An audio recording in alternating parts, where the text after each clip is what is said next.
Hey guys.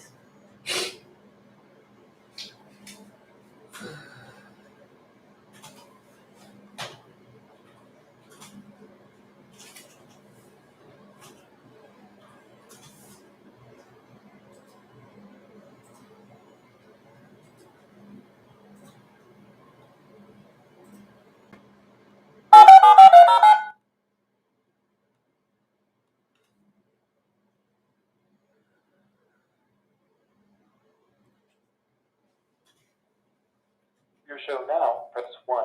To hear important instructions, press 2. You should put a comment in here. Paste. As it appears you're calling back into a live show, we are reconnecting you now. Your show will go live in 5 seconds. 4, 3, 2, 1. Blog Talk Radio. Hey guys, I am Unique right here in Studio U talking to you today with one of my best friends and clients, Kevin Moran. He is one of the biggest barbers in Atlanta, or shop owners, I'll say that, in the Atlanta area. So we're going to bring him on and talk with him about the barber business and the do's and don'ts and things you need to do in the industry. So I'm about to bring Kevin Moran on. Tonight is about barbers. So if you're not barbers, this may not be in your realm, but if you are in the industry, you are in the beauty industry, you still might want to stay tuned. All right, so we're going to start talking to Kevin right now. Hey, Kevin. Hey, what's up, Unique? How are you today? Pretty good. Another day. That's good. So tell me about the business and how did you grow your business so successfully in the amount of time that you did? Oh, man. First of all, yes, I am Kevin Moran, founder of Eclectic Barber in Atlanta at 805 Peachtree Street. Successfully growing our business, that's a loaded question because, it's a daily, it's a constant, you're constantly putting out fires daily, if you want to evolve. So, once you have a strategy in place, the main thing is, you just get up and you deal with anything that comes your way that try to keep you from reaching your goals. All right, makes sense. So what is some of the biggest obstacles in your industry that you had to deal with? Finding good help. Like any industry right now, Chick-fil-A can't even find help right now. Right. It's crazy. Yeah, finding good help is the number one key.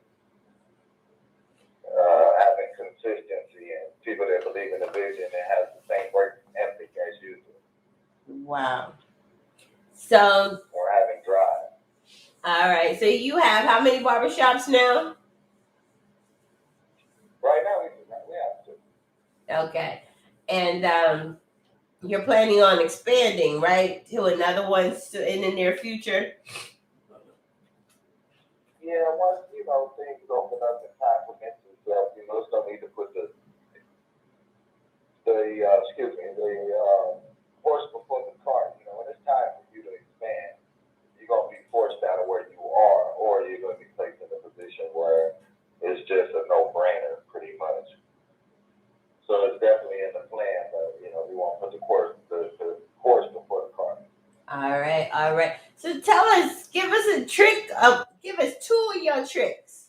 Give us 2 tricks of your trades that you would like to share with the other barbers and other beauty industry people out here right now. Speed and accuracy. Okay. So explain that. Break that down for me. Consistency and accuracy. Just consistent, man. Whatever you do, you got to be consistent at it. Pretty much, you just be consistent. Nothing happens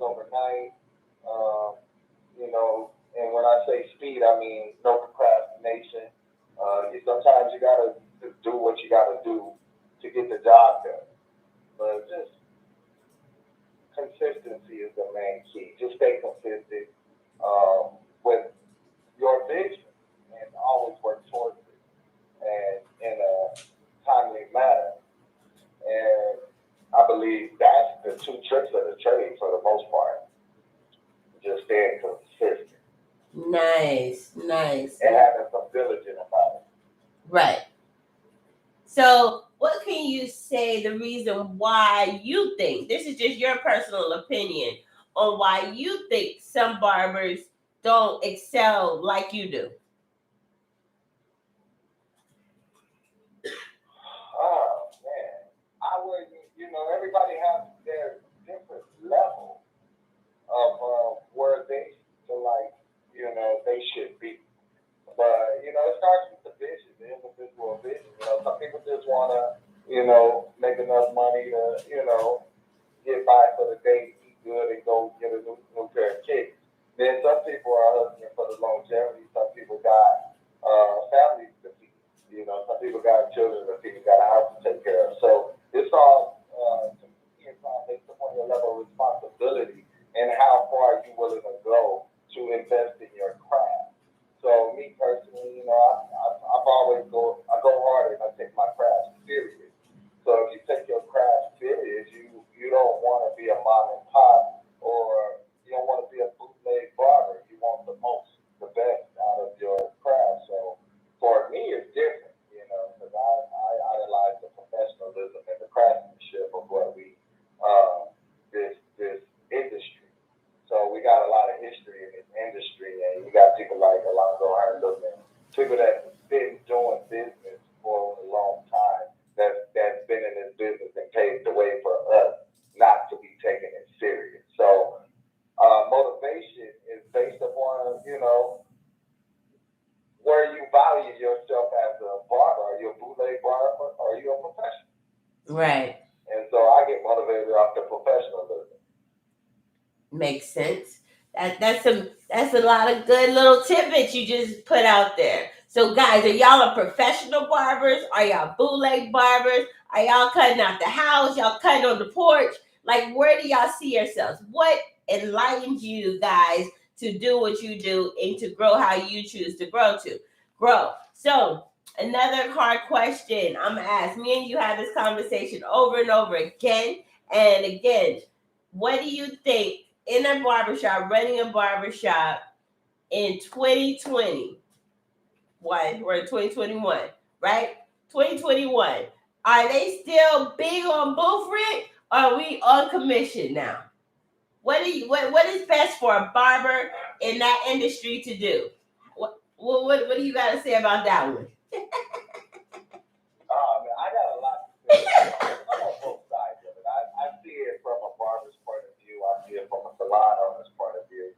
And then I also see it, I see it in many different perspectives. So in order to grow your company, the best fit is commission because you can't cap yourself off as a salon owner and a barbershop owner. So I'm an advocate for commission. But then you got some of the barbers that, they've been with you for a while and they don't want you to keep dabbling in their pot. They want a cap on their commission. So booth rent, I don't really like the booth rent term because, people feel like they're bosses and owners when they don't have a name on the lease or any of the bills that come to your facility. Sure. But yet and still they want to operate as such, but they don't want the responsibility. Right. But however, the psychological part of barbers and stylists in this industry in a commission-based setting, they feel like they're making, the more money they make, the more money that the shop makes, which they should want the shop to make more money because that secures their position. That's job security. Right. Because if an owner is not bringing in but so much money, but their expenses steady increasing, but they got you capped off, but you can make all the money you want to make, but the owner is capped off. Eventually, that's gonna be like mixing water and oil. You're not gonna have a place to work because the expense keeps going up. So that's a tricky situation. Both running easy. The owner don't have to work as hard.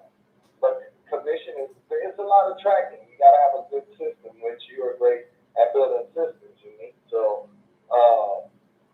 it's which one fits your goals.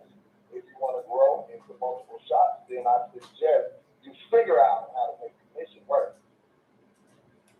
Because the booth rent, it's easy. Sometimes you need a break as owner. You don't need to micromanage. So it's easy to put somebody on commission. On booth rent sometimes let them manage themselves. Well, with some structure. Right. So my thing is you understand that I'm a big advocate of commission. I don't understand why y'all want to do booth rents as owners. I get it actually, you know what? I don't even get it as a stylist or a nail tech. I was a licensed nail tech for 20 years, still licensed. So I still don't get it. For the simple fact is, I don't want the responsibility of advertising, promoting, and finding those customers. So because I don't want to have to find my own customers, not that I don't know how, I'm good at it. Not that I don't know how. I don't want to have to. So if I am a commission owner and you're putting me on the commission, I know you're at least doing some advertisement, some promoting, and all I have to do is retain the clients. And that's easy. Once you get in the door, I can sell you. Well, that's my personal opinion. These new stylists these days, these millennial, these 2020 stylists, they don't believe in retaining clients. They're not retaining the client. They just want the one finished snapshot for a profile picture on their profile for whatever social media platform they have.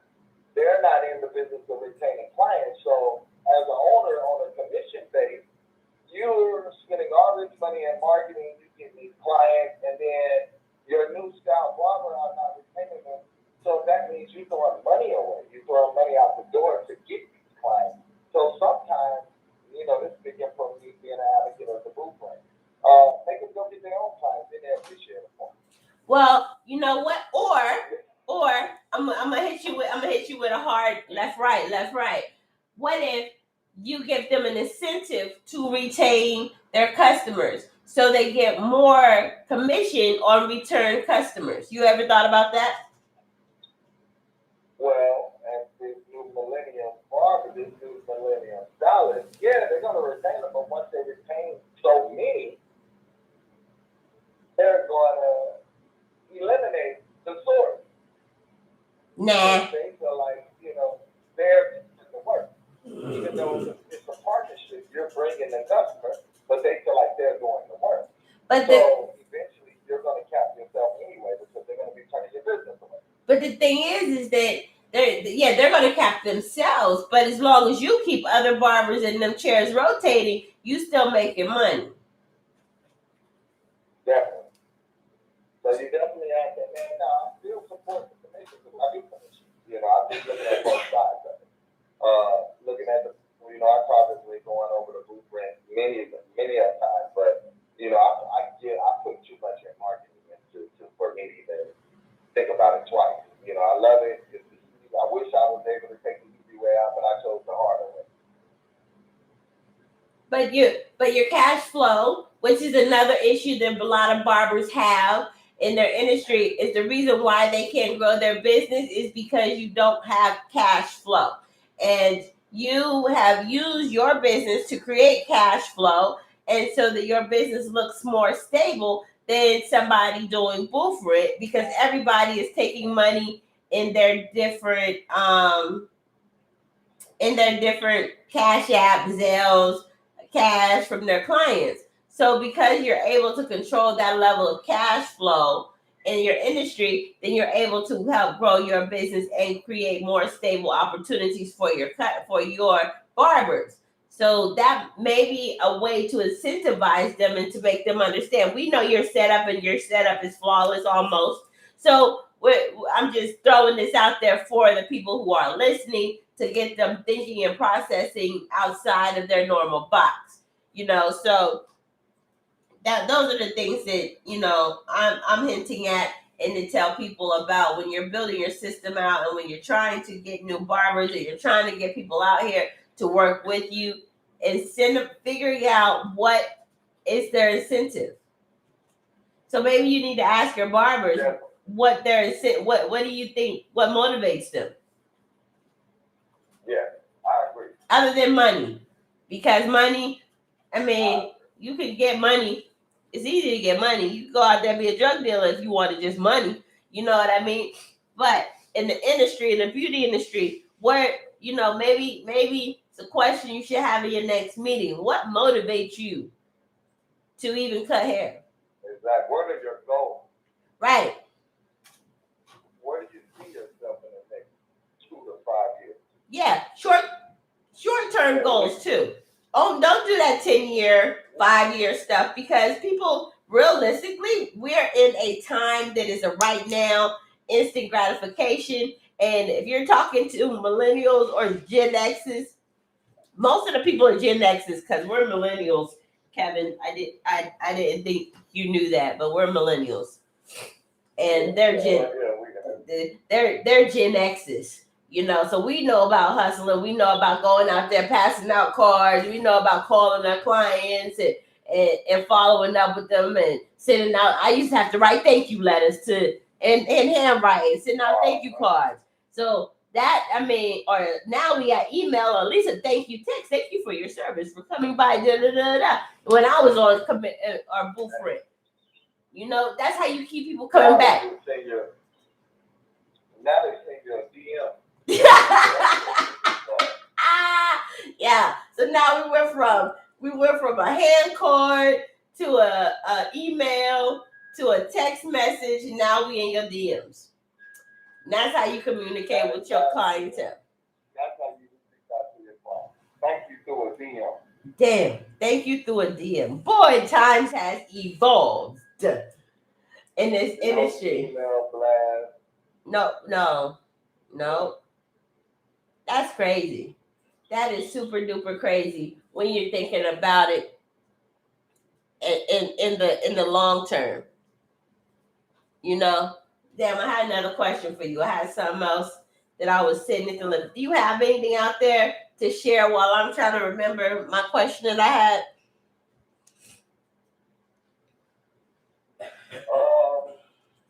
Not necessarily anything to share, man. I just say everybody, man, get down, put your feet on the ground, man, and go out here and grind everything, man, and have, you know, pour something back into your community, into your people, so they can pour into somebody else, and you can't lose like that. There's no way you can lose when you're pouring in other people. So, right. If you want to grow your business, you know, you might need to switch up your model sometimes. Stop holding your hand so tight, open it up a little bit. Right. So, what are some of the things? What is for not a new barber? I say a new barber coming straight out of school, don't know nothing about these streets. What would be some advice that you could give them to when they're starting? I say get you a creditable. Now make sure you do your background check, but get you some creditable mentors, some people to follow, you know, and pay attention to their career. You know, you're gonna have some good mentors, and you're gonna have some bad ones. I think get you a mentor that you want to be like, and get you one that you don't want to be like. And you follow both of them. Look at their moves. Okay. You know, look at their moves. You know, and look at their position in the industry, in their business, in their body of work, and you know, set your goals according to the blueprint. You know, look at them, use them as a blueprint. You know, use some fire few mentors. I always have mentors in my circle. You know, people to learn from, people dropping a few jewels on you every now and then. So, that's what I recommend. Get you a couple of mentors, have a vision, and your vision should just be what you see on the timeline. You know, really think about what you want to do with your career, where you see yourself. Right. And then start taking steps to put yourself there. Okay. Wow. And I really need to do this to you live. I didn't see when we first came on. I was at the output to drink. You're So what? I'm making a quick run on my daughter, you know, for the infection. Oh wow. So So I'm just, all right, that's fine. No, the other barber that I was gonna bring on tonight, his son is in the hospital too, ear infection. So yeah, must be something going around. kids in there. Yeah, so I gotta get back to the hospital. I stepped out to do a call, to call in and give my piece, you know, spread my piece to the industry. But however, I want to receive stuff, so I'll be tuning in myself so I can get my jewels and how to grow. But however, I gotta get back up to this room so I can make sure she's okay. All right, go ahead. And I will appreciate you coming on tonight. And tell everybody before you leave where they can see your work, where they can see your shop, and where they can find you. Man, you can find us by simply Googling Best Barbershop in Atlanta. You should see a Eclectic Barbershop at 805 Peachtree Street pop up or 77 12th Street. Our Instagram handle, you can hit us with a DM. We will reply back. That's a good way of passing the business card, or you can just drop by the store at Eclectic Barbershop. ECLECTIC Barbershop. All right, Kevin. I appreciate you being on, and I will hit you up later. Hope your baby gets better. My check. No, just playing. It's in the mail. It's in the mail. See you later. All right. All right, guys. That was Kevin Moran with Eclectic Barbershop, and we were here talking about how to run your barbershop, the do's, the don'ts, the things that he liked, the things that he didn't like. And the cool part about this is, if y'all missed that, he had an emergency, so he had to leave. So if y'all missed that, please rewatch the first 30 minutes of this show if y'all are barbers and y'all are interested about being a barbershop owner. One of the biggest things that he brought to my attention is making sure you know the motivation of your barbers that are working in your barbershop. And if you are a barber, what motivates you to work? And maybe you should express that with your owner who you're working with. And this works for any industry, shop, salon, industry out there. If you have other people, if you are a owner, I'm talking to our owners right now. Honestly, if you are an owner, for you to expand your business and grow your business in this barber industry, in this stylist industry, in this beauty industry, if you have other people working underneath you, commission is how you grow. Why? My reasons why you should put your people on commission, okay? One, it increases your cash flow. So every barber has to run their cash flow through your business. Imagine if you have 5 barbers and everybody does $1,000 a day. Now that means you're making $5,000 a day. So if you're looking for financing for your business, now you have a, what is that? 5,000 times 30 is hold on. I gotta get the calculator out. I'm not quick on my 5,000 times. I don't even want to make a mistake. $150,000 a month. Imagine y'all 100 and hold on, shit. That's not right. Sorry. It is right. $150,000 a year. $150,000 a month. I'm sorry, a month coming through your business. If you have your barbers, you have 5 barbers in your chair doing $1,000 a day. Now that number might be high for some of you guys, but think of the financing and think of the growth potential that you can have if you do things like that. Think of how much money you can make.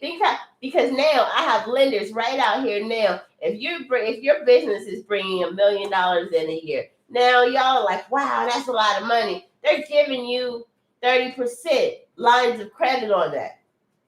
So let's dumb it down. Say you're only bringing in $150,000 a year. That means you're going to have $20,000 worth of line of credit that your business can use right now if you're in the beauty industry. But the problem with barbers and stylists and brow people and hair people is you do not have no cash flow. You have cash and you have flow, but you do not have cash flow together. Y'all don't have your money in one set account doing things and working for you. So be smart and allow people to grow your business and help you grow your business. Now, how much you pay out, it doesn't even make a difference when they see those deposits, okay? So that is the mentality that you need to have as a owner. If you're going to settle with doing booth rents, make them use your card swiper. Make them use your credit card processing machine to process. Why? Because if they use your machine to process, what does that show you? You have cash flow and you cash them out at the end of the week. Then you're obligated. You got your booth rent before they even got your booth rent. So if they made only $350 a week, $150 a week, or $250 a week, whatever that magic number is for their booth rent, they're gonna swipe their card, and then at the end of the week, you cash them out. Why is that so difficult? They'll keep their receipts. You'll keep your records. Whatever, good records, bad records, keep your records. This is about being in the business and about being a owner and about being successful. You need to do some of the work. Just having a brick and mortar barbershop and actually just having a building with 5 or 6 chairs in it is not running a barbershop. It is just having a bed. You're able to pay the rent. And if you're only doing booth rent, guys, then you're only able to pay your rent and maybe that $2,000, $3,000, $4,000 per shop that you want to have. Now, if you think about it and you do the numbers, you could triple your numbers by doing commission, and everybody still gets paid about the same. Does that make sense? I know it's a lot. It doesn't, but it does. Because the thing is if you find workers, because now you're motivated to push people into the salon, you're motivated that all the money that's going to come in is going to help your business grow and be successful. So you have a different mindset about how you treat your customers and how you treat your barbers. So staying on top of how you're treating your people is very, very important on building your business in this industry. Making sure that you have all of this stuff put in place, moving at a successful rate to build your business have a system, have a website, have online booking, have email marketing, have social media marketing, barbers, hairstylists, brow people, everybody in the beauty industry. These are the things that the basic levels of marketing. If y'all do those 4, y'all can double your money. Now, if you need to do more than those 4, you can start with, then we can get into the Google and the Yelp ads, and you can triple your money. But nobody wants to invest in those things. And that's why all of your barbershops are closing down, because y'all don't want to invest in that little bit of marketing to grow your business, because you capped your money off with your barbers. You don't have it. It's not even that you don't want to spend it. You don't have it. Then everybody in your barbershop now wants to run like an owner. So what do they want to do? Get their own Google listing so that they can put their money in the marketing. Why wouldn't you just want that as your own, as your one? So y'all look united instead of having 18 people at one location. I'm just saying, it's just a mental note for you guys who are in this industry. Now, I want to keep this short and simple. Let's hit the key points for tonight. Is make sure you stay consistent. Stay consistent in your haircuts. Stay consistent in how you treat your clients. Stay consistent in how your opening hours. Stay consistent on how you show up to your clients and how you serve your people. Those are the things you need to stay consistent with. You know what I mean? Stay consistent on how you run your business, because people are watching that aren't watching. All right? Make sure you provide a professional service for your client. You are a professional. They call you a beauty professional. You know what I mean? So make sure you are being a beauty professional and handling things that you see fit, and handling things how you're supposed to handle things. All right. So those are the things. Make sure you brand yourself accordingly. Make sure that you're doing things in your business that make your business look great so that you can brand yourself accordingly to the business that you have at hand. All right. Make sure you take the time to do some research about the demographics of the people in your area. Because if you have only a black owned barbershop and you are in a white area, you might be losing a lot of your competition because of what you are what kind of haircut you're doing. And I'm not saying that there aren't black people in that area. No, but there's less of them. So you have to look at who's around you and build your business on what their wants and what their needs are, right? When that makes sense. And if those are not your clients that you want to serve or you can't serve, then maybe you should go to a different area and try building your barbershop there, or learn how to cut those types of hair. So making sure that you're skilled in the areas that you are known for and you know what to do. Those are the main points in building your business and being a successful business owner in this 2021 episode. People like to go to people that they like, okay? Not because you give the greatest haircuts, because they know that you're dependable, reliable, and will make sure that they are taken care of. That is why people come to you, because they know you're going to show up for the show.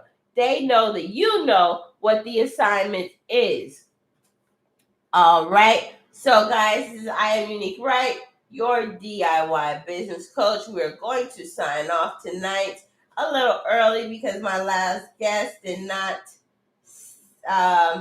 had issues with his baby. They're both in the hospital. I swear, these babies. Glad I don't have no babies. So, this is I Am Unique Right, your DIY business coach, signing off here with you tonight, talking about barbers and how they are. If anybody would like to jump on, I'm going to give few more minutes. Oh, make sure you guys pick up my planner, my business planner. Make sure you guys pick up my Buy Pookie book. It is the best business planner ever. It teaches you how to run your business, everything you need. It teaches you how to think about your business quarterly. And sit back. My food for thought tonight is, what are your goals? Where do you see yourself in the next 2 years?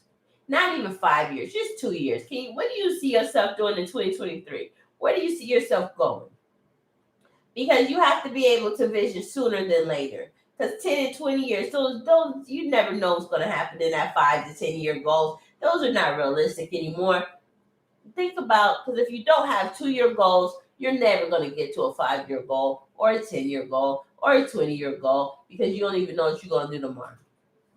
So focus on your goals, stay consistent, and keep a positive mindset about who you are and what you're going to do, and stay motivated. It's getting cold. Business. This is a slow season, so make sure you guys are on top of your SHIT. Work on your business credit while you have this downtime at work. Work on your business structure, and if you need any help, hit me up. I Am Unique Right, your DIY business coach. All right, and we'll sign off today at the end of the show.